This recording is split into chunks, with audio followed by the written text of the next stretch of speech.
Hello? The original video was removed by YouTube, so I had to re-upload the video on another website. Please follow the link in the description. Hey, Shiva Rajaya again here from vitalcoaching.com, and we are talking about the chakras. We're still within the Vital Tantra system, and there is a lot to say about the third eye this time. This is the third eye, Ajna.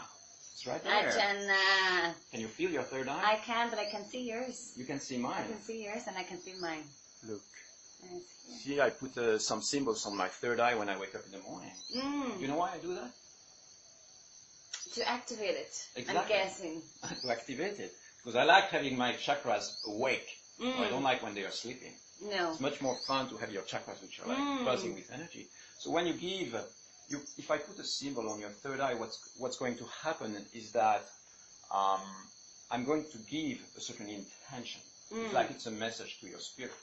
So the spirit is very clever. It says, oh, here I'm getting some instructions here. Shiva is telling me to start working on that. So it's like I'm actually instructing your energy body to start working on something. So for instance, you know, if I throw a little heart here, everybody will be looking at you and will be like, oh my God, so cute, little heart. So your whole day will be focused on the heart vibration. Yeah, or even a little jewel like a lot of people wear on the third eye. Exactly. Or the dots in India. Exactly. I often put oil myself. I often put a bit of oil on whatever chakra I want to activate for the day. Exactly. So, you know, it's a very powerful thing to simply keep that in mind. So I'm just going to give a couple of techniques on the, you know, third eye activation. The thing that happens with third eye is that we have an ability to focus really well on the third eye area. It's much easier to focus on the third eye than to focus on the bottom of your spine, you know, in a way. So third eye has been a set of initiation that people have been transmitting in spiritual traditions for a long time. You know, very often when you go to a teacher or a guru, he's going to give you first the third eye technique.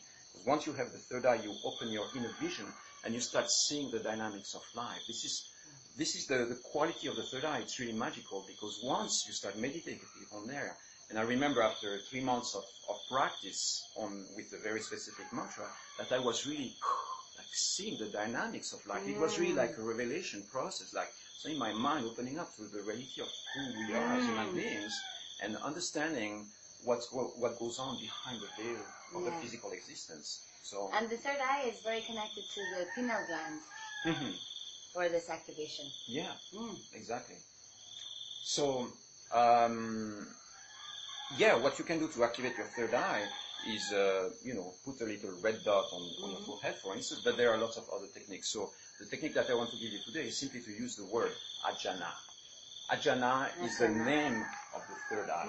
If you go in Sanskrit, very often it's more like said Ajna, but, you know, I give it my own flavor, which is fine, okay? So you can use the word Ajna. Ajna. You can close your eyes and repeat that internally. And if you like, you can add your name. For instance, if you are called Paul or Charlie or Robert, you go Ajna Robert, Ajna. And so what the spirit goes, it says, okay, Robert needs attention in this third eye area. And you will see it works really well. Like for instance, the name that I use for my own activation is Rajaya. So I go Ajna.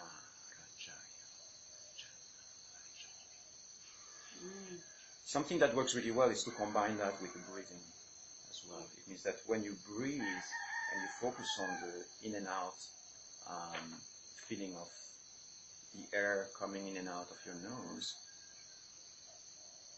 it brings attention in this area as well. So that's focuses the attention more, right? Yeah, exactly. So this is the first technique for your third eye activation. I would say that in the beginning, maybe 3 minutes, 4 minutes, 5 minutes practice. You know, daily you wake up in the morning and you're like, okay. And if focusing on the word itself, on the mantra is already too much, you can just relax and just bring your subtle attention to this point.